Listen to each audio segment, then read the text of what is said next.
Why are so many listings not selling in Toronto, Mississauga, Vaughan, Ajax, Niagara Falls, or any particular market that you're currently in? So there are a couple of things that I would love to talk to you about. So one is the price.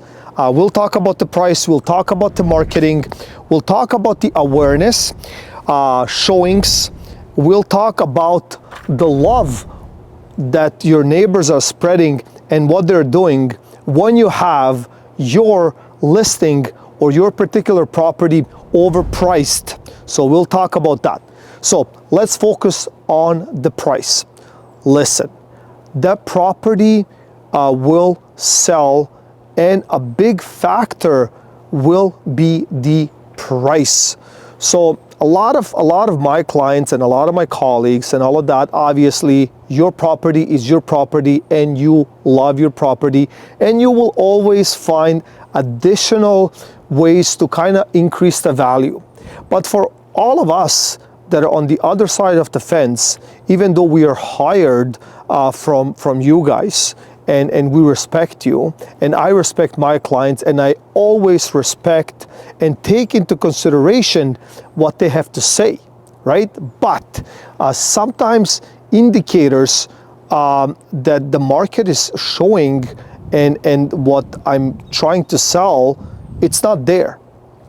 So what I'm trying to say is like, look, just because you think something is worth X, it doesn't really have to be worth X in the marketplace. So let's move on to marketing. So realtors, we are a marketing agency, plus we also use negotiation skills. Now, you say, well, I can market the property myself, and you might be able to do so, but we have a huge marketing platforms where we can market our listings and where we can add value for you being a seller, right?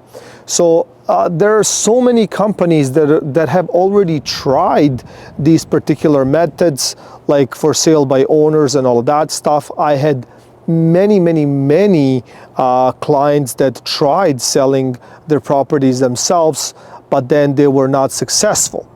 Because what happens is the DOM, which is days on market, and it is public information. We can all agree on that.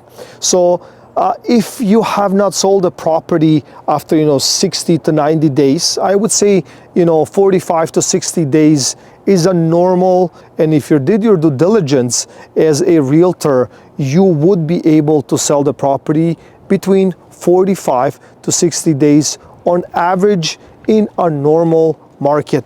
Now, having said that, I have sold a lot of property, a lot of real estate with some of my clients that tried to sell the property themselves.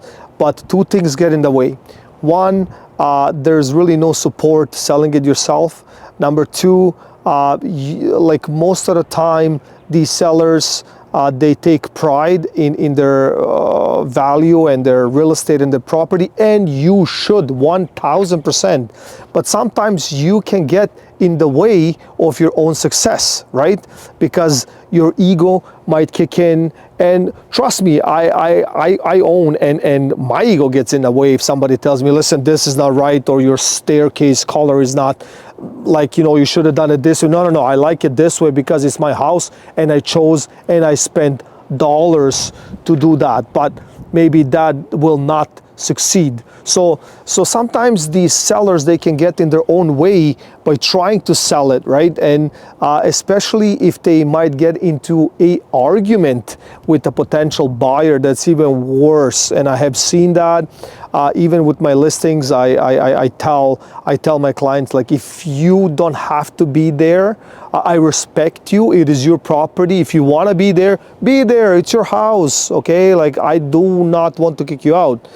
But if you can step out for a little bit and let me just do the magic with the negotiation skills and all of that, then let it be, right? So also being prepared when it comes to these listings and the information and the comparables, and knowing what you as my client, as a seller, did in the house, like, you know, all the upgrades, knowing material, it does make a difference. Like, you know, someone buying, you know, laminated floors from a hardware store or something like that, like, you know, like $1 a foot versus, you know, Africa Babinga or rosewood or something that's high quality, 3/4 inch thick and stuff like that, high polish, you know, piano finish and all of that stuff. Listen, there might be a difference when it comes to evaluating that particular upgrade.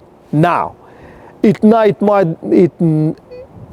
not get you your money back dollar for dollar because maybe you went overboard, but listen, that's another video. So let's get into awareness of a listing.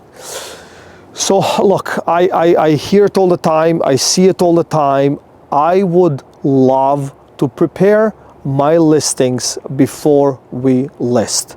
I know there are different suggestions from colleagues and you know, depending on the market, how it's evolving and the speed of sale and the average sale date in a particular area and all of that stuff, what we went through a few years ago, where people are just buying no matter what. Doesn't matter if it's painted or not painted, clean, not clean, lawn is nice or not nice. So, but today, where buyers have a little bit more flexibility and where buyers are pinched a little bit, not a little bit, maybe a lot, when it comes to the bank institutions and all of that stuff. And, you know, like now they're calculating as well. So I would not advise you to list your property and then you kind of try to bring that particular property up to spec or whatever we feel it's right for that particular listing.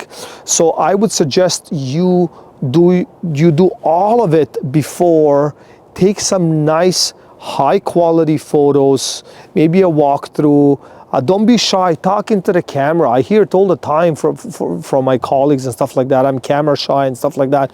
You're talking to thousands of people every day. I hope you do. So why being shy? Just talk into the camera, talk about the property, try to give value. Number one, try to give as much value as you can, with showing that value being crisp, being great, being good.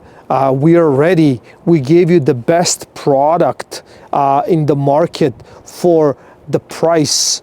Come and see it. It's nice and clean. So a couple of pointers. I mean, look, if you're eating, and we all eat every day, and you should be eating. But try not to cook food with heavy spices and stuff like that, because that smell, I love that smell. I mean, it's a home environment and it's great, but it's not everybody's environment. Like, you have to understand that. Not everybody likes these particular spices and stuff like that. So try to avoid that a little bit, right? To see how it goes. Second thing is, try to keep it neat. I know you're living there.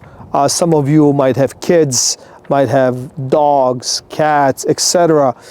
If you cannot move around too much, but try to clean every day a little bit so it doesn't accumulate to a huge, you know, cleaning project. You know, every day try to tidy it up here and there. Also, try not to cook. I already mentioned that. Too much, too heavy spices. Try to kind of air out your home every day. You know, it does help a little bit. Try to have all of the lights, very important, all of the bulbs fully functioning. Because the worst thing it is when I take my clients for showings, right? Like my buyer clients, and we're walking and, oh, this is great and fantastic and this is brilliant and I'll show you, and then I, like, beautiful long hallway, I turn on the light and there's only one bulb somewhere in the corner barely working, like it's like doing this, right? I'm like, oh my God, Like, you know what I mean? Everything that I was hoping for, now, you know, it's gone.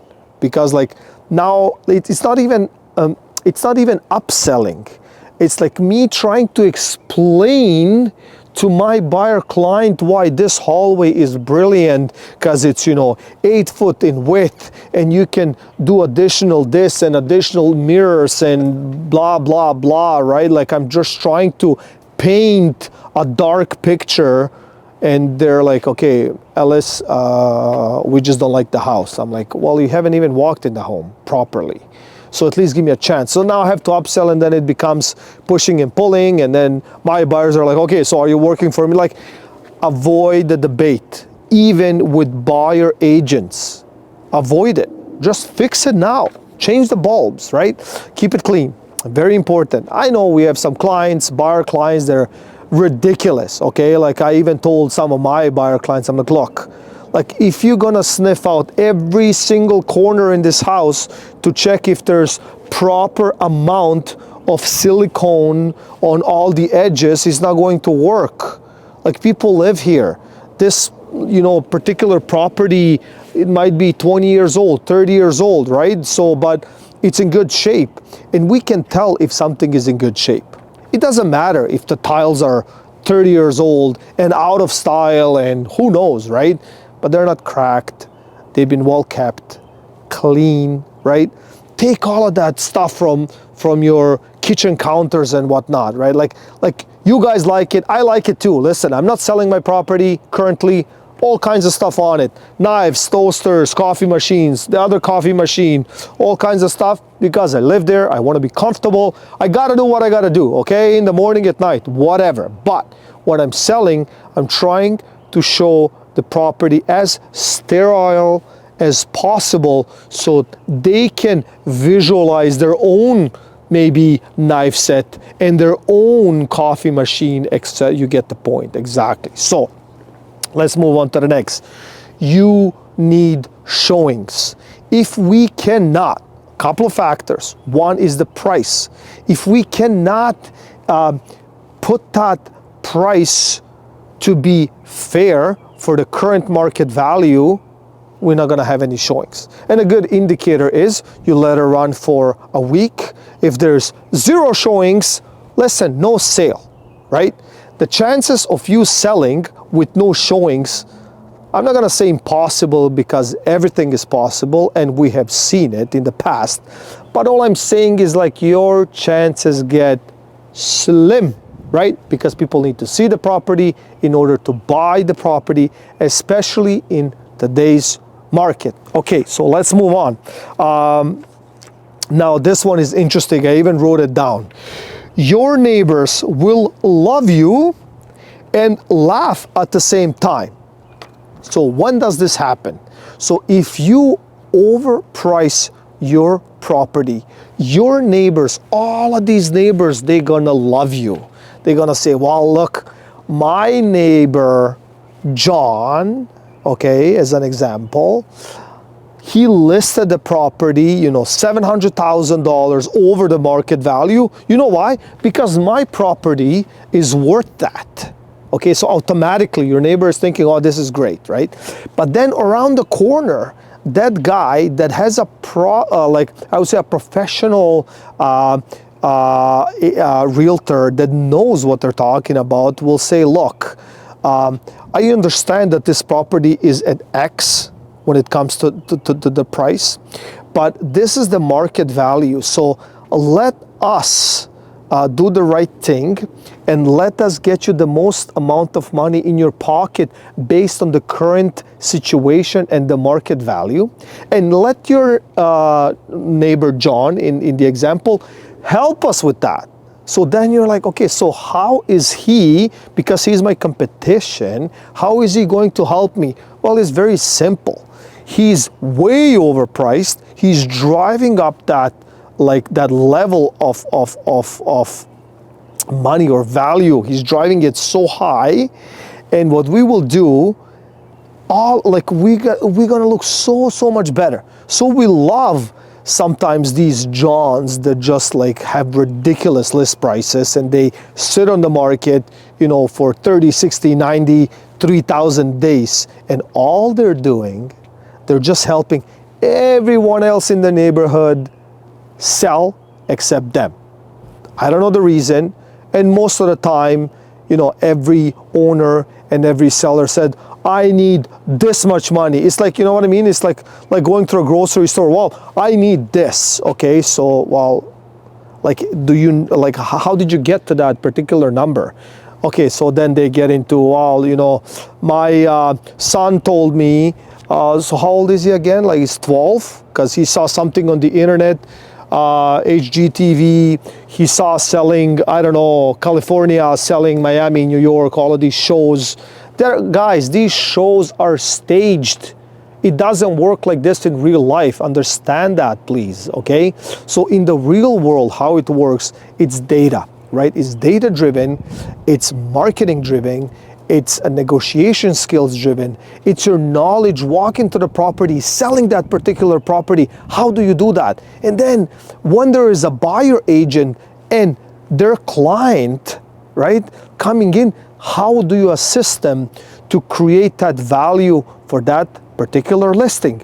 That's it. So how do you do that? So now, let me get back to John. So now, John, with his upper ego, he has the, you know, overpriced property that's still on the market, and everybody's saying, yeah, John, go get them, man. Yes, don't worry about everybody else is around selling. And John is just stuck with his for sale sign, and he knows that eventually in 3,000 years from today, he might sell it at that particular ludicrous price, but that's okay. So they go home, and usually they sit down at a dinner table and say, John is John, whatever, who cares, right? Like, and his or her agent or whatever the case is. So I will leave you with that. I just want to give you that particular, it's common sense, like just be realistic. So I hope you like this video. Please like, subscribe, and share this video, and see you all next time.